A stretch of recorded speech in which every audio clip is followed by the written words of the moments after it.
एक छोटीशी कविता आहे. लागला करायला झुकून सलाम, हमारा हम बुलबुल है उसकी वो गुलसिता हमारा, जिसने लिखा तराने वतन मोहम्मद इकबाल, वो भी मुसलमान ही था. रंगून तब तक तक लंदन तक चलेगी शमशेर हिंदुस्तान की. चरण सिंग जाधवाची एक विद्रोही मान होता. एक गुलाम पुन्हा नाव तुझ घेई पण कालचा तो जोर नाही, नाव तुझ घेई पण काल. कावळे कालचे कावळे कोण? हाँ बोलिए सर, बोलिए. माइक चालू है सर. डॉक्टर बाबासाहेब आंबेडकरांचा आवाज अजून कमी येतो. डॉक्टर बाबासाहेब आंबेडकरांचा. सर्वांनी ऐकले. परत आवाज मला थोडासा कमी वाटतोय. परत एक वेळा जोरात बोला. जेवण नसेल केलं तर आपण घरी जाऊन जेवण करू. डॉक्टर बाबासाहेब आंबेडकरांचा. आज वंचित बहुजन पक्षामध्ये आघाडीमध्ये प्रवेश केलेला आहे मी. मित्र, जवळजवळ 30 वर्षापासून इथे संपूर्ण आदिवासीचा या वार्डामध्ये प्रभाग क्रमांक 121 मध्ये आजोबाची निशाणी पक्का 4 नंबर बटन आहे. किती नंबर बटन आहे अजून ऐकलं नाही मी. किती नंबर बटन? जय भीम. आज ही मोठी संधी आली आपल्याला. वंचित बहुजन आघाडी आणि काँग्रेस पुरस्कृत मला आठवतं 2007 साली जेव्हा मी इथे आली होती, त्याच्या आधी 20-25 वर्षापूर्वी काँग्रेसचा उमेदवार नव्हता किंवा काँग्रेसचा नगरसेवक नव्हता. पण आम्ही जेव्हा आलो आणि इतकी गर्दी आहे, त्याच्यापेक्षा खूप जास्त गर्दी माझ्याला होती. आणि तुमची गर्दी बघून तर मला वाटतं आजच विजय आपल्याला झालेला आहे. इतकी प्रचंड प्रतिसाद आपल्याला मिळालेला आहे. आणि अजून 2 दिवस आपल्याकडे आहे. पण खरी लढाई जी आहे ती मंगळवारी 5 वाजल्यानंतर आपली लढाई आहे. मंगळवारी 5 वाजल्यानंतर सगळ्यांनी डोळ्यात तेल घालून मतदारांशी संवाद साधावा आणि कोणताही बळी पडू नये. कारण 1000-2000 काय आपल्याला आयुष्यभर पुरत नाही, पण आपली विकास कामं थांबतात. आणि जेव्हा मी नगरसेवक झाली तेव्हा मी आदिवासी पाड्यात बांगोड्यामध्ये गेली होती विचार करण्यासाठी त्या लोकांच्या काय प्रश्न असतील. तर तेव्हा तिथे लाईटही नव्हती, रस्तेही नव्हते, हे बाथरूमही नव्हते. तेव्हा फाटक साहेब म्हणून कमिशनर होते. तेव्हा संध्याकाळी 7 वाजेपर्यंत मी त्यांच्या ऑफिससमोर थांबली आणि ते काम करून घेतलं. आणि जे आदिवासी पाडे आहेत तिथे बांगोड आहे, पेरूबाग आहे, म्हणजे एका बाजूला हिरानंदाने सारखे उच्चभू वस्तू आहे आणि एका बाजूला अशी आदिवासी पाडे जे मूळ रहिवासी आहे आणि जे वंचित आहे. या खरोखर वंचित या शब्दाचं मला कधी की खरोखर ते आपल्या सुविधांपासून वंचित आहे. तर त्याला आपल्या या माध्यमातून 15 तारखेला आपलं जर एक मत सुद्धा महत्वाचं आहे. कारण एका मताने सुद्धा आपला हे होऊ शकतो, आपण नापास होऊ शकतो. तर कृपया करून 15 तारखेला मोठ्या संख्येने जा. आणि 5% मतदान तरी असं असतं की आपण त्यांना न्यावं लागतं बूथ पर्यंत. त्या 5%वर तुम्ही जास्त कॉन्सन्ट्रेट करा असं मला वाटतं आणि मोठ्या संख्येने विजय करा. धन्यवाद. जय हिंद, जय महाराष्ट्र, जय हिंद.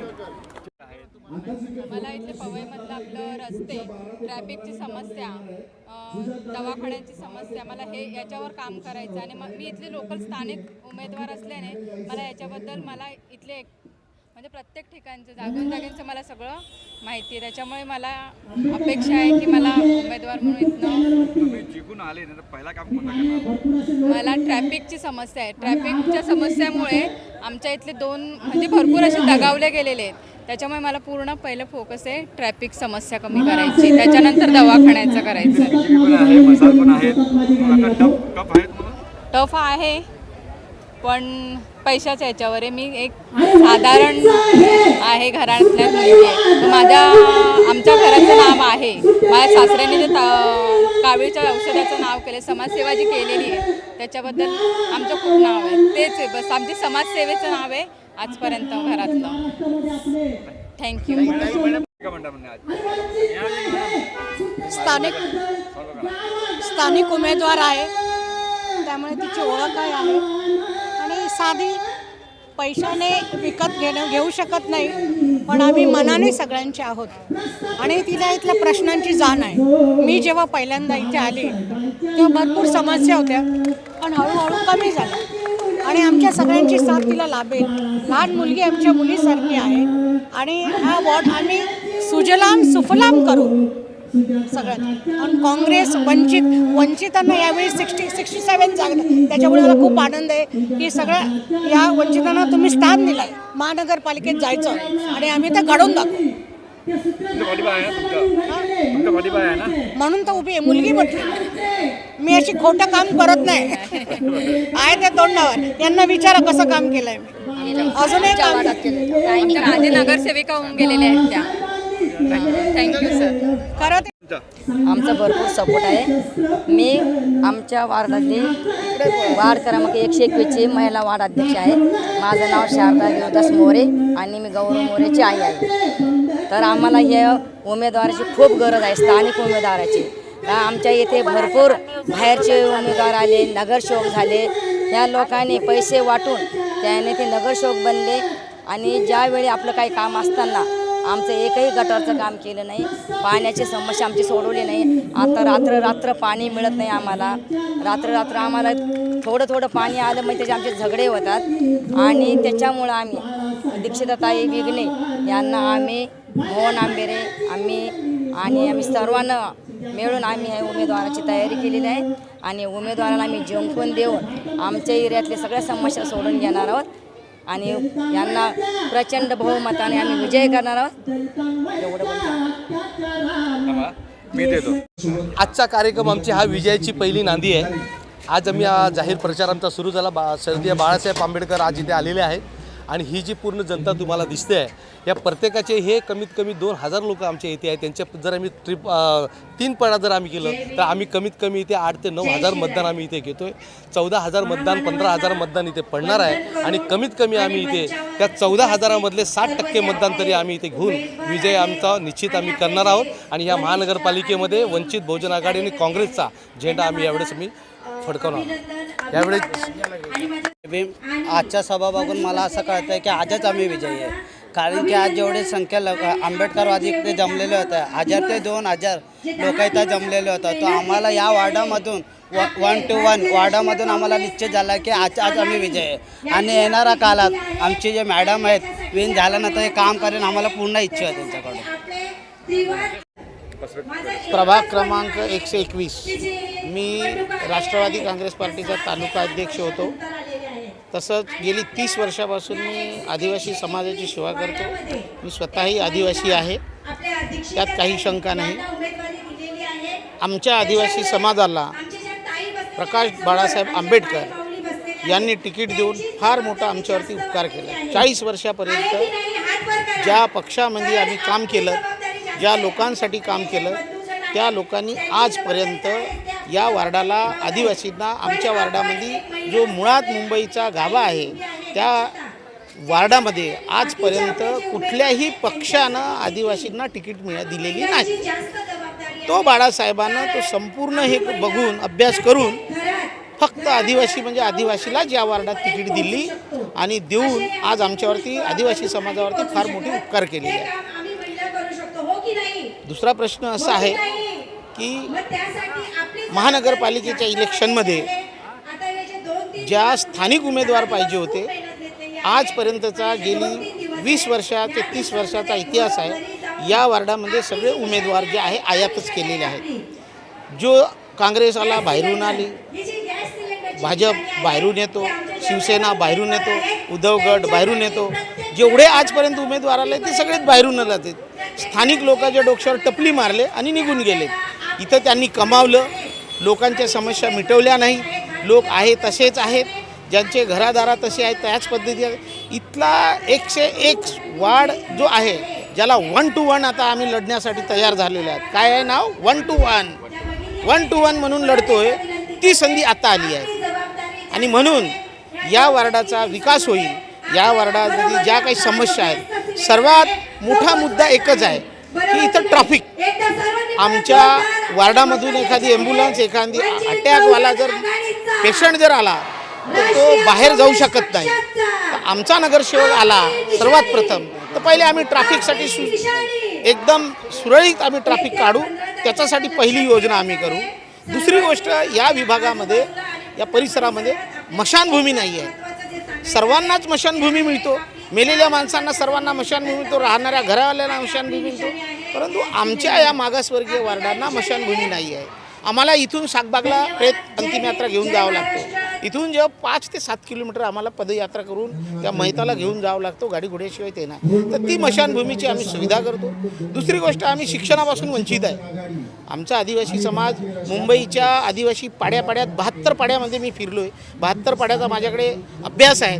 परंतु आजही मुंबईमध्ये 72 पाडे असतानासुद्धा जो डिजिटल झाला, कॉम्प्युटराईज झालं, परंतु आदिवासी पाड्यामध्ये लाईट नाही आहे. दुसरी गोष्ट, आमच्या गावाला बांगोडा आहे, तो सुद्धा मुद्दा, तिथं लाईट पाणी वंचित तो नाही आहे, तो पण सुद्धा हे करू.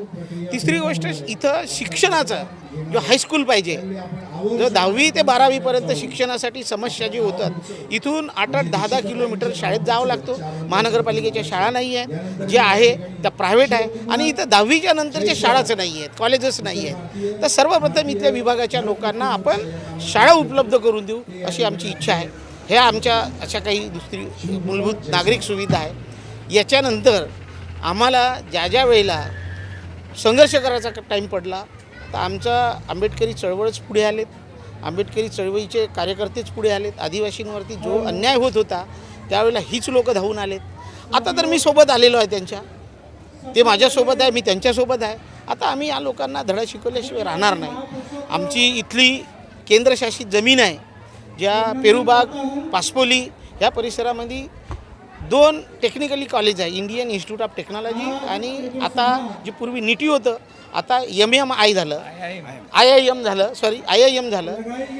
यांच्या ह्या केंद्र शासनाच्या ज्या जागा आहे, आणि हे काय करतात, इथली जवळपूर 3-3, 4-4 पिढ्यातले इथं लोक राहणारी आहेत, आदिवासी लोक आहेत, इथं जाती समाजाचे आहेत, मोदिष्ट लोक आहेत. यांना हे काय म्हणतात की तुम्ही इथून निघा, ही जागा खाली करा, वॅकेंट करा, आम्ही इथं कॉलेज सेंटर बांधतो आणि बाहेर तुम्ही कुर्ला, मानखुर्द, मीरा रोड अशा ठिकाणी तुम्ही शिफ्टिंग घ्या. परंतु केंद्र सरकारचा GR आहे 2003चा, त्या केंद्र सरकारच्या सर्क्युलर त्या GRमध्ये असं म्हटलेलं आहे की तुम्ही 810 स्क्वेअर फुटाची त्यांना बिल्टअप द्या, बांधकाम करून द्या. बांधकाम करून जर तुमची परिस्थिती नसेल, तुमची कॅपॅसिटी नसेल, तर तुम्ही प्लॉट सिस्टम द्या 810 स्क्वेअर फुटाचं, आणि ह्याच विलेजमध्ये तुम्ही त्यांना पुनर्वसन करा, विलेज बाउंड्रीमध्येच पुनर्वसन करा. तर आम्ही आता एकत्र आलो, या संघर्ष उभा करणार. प्रकाश बाळासाहेब आंबेडकर आहेत, हा आवाज नक्कीच दिल्लीपर्यंत पोहोचवणार. ही केससुद्धा ॲडमिट आहे कोर्टामध्ये, तरी पण ह्या लोकांचं डेमोलेशन केलेलं आहे. याच्यावरती कोणीच आमदार, खासदार, नगरसेवक कोणीच देत नाही. परंतु आमचा हक्काचा नगरसेवक जर झाला, वंचित बहुजन आघाडीचा जर नगरसेवक जर झाला, निवडून जर आला, तर नक्कीच ह्या वस्तीला आम्ही न्याय देऊ. दुसरी गोष्ट, महानगरपालिकेनं आता क्लस्टर झोन पाडलं, लोकांना भ्रमित करत आहेत. ती क्लस्टर झोन अशी आहे की 50 एकरच्या वरती जे जागा असेल त्यालाच ते क्लस्टर झोन लागू होतो, अन्यथा लागू होत नाही. आमच्या जयभीमनगर, मुरारजीनगर, गौतमनगर यांना पण क्लस्टर झोनमध्ये ढकलल्या गेलं आहे. परंतु क्लस्टर झोन कोणासाठी लागू होतो हे माहीत आहे का? हा काही नाही, क्लस्टर झोनचा फुकट बोवाटा आहे, काही नाही आहे. हे डेव्हलप करणार नाही, फक्त लोकांना भ्रमित करणार आहे, लोकांना एकाचे 2 घरं दाखवणार आहे, पूर्ण फंडिंग बाहेरून बोलावणार आहे. आणि हे संपूर्ण हे भाजप सरकार, फडणवीस सरकार, हे घशात होणार नाही, काही विकास होणार नाही, काही क्लस्टर झोन होणार नाही, आणि ह्या लोकांचे झोपडे तसेच ठेवणार आहे. लोकांना भ्रमित करून त्यांना कुठंतरी डेमोलेशनची हे दाखवून कुठंतरी त्यांना आज दाखवणार का बाबा मी तुम्हाला 2 घरं देतो, तुम्हाला माळा देतो, असं काही होणार नाही आहे. बाहेरची फंडिंग कशी आणणार ही आमची योजना आहे.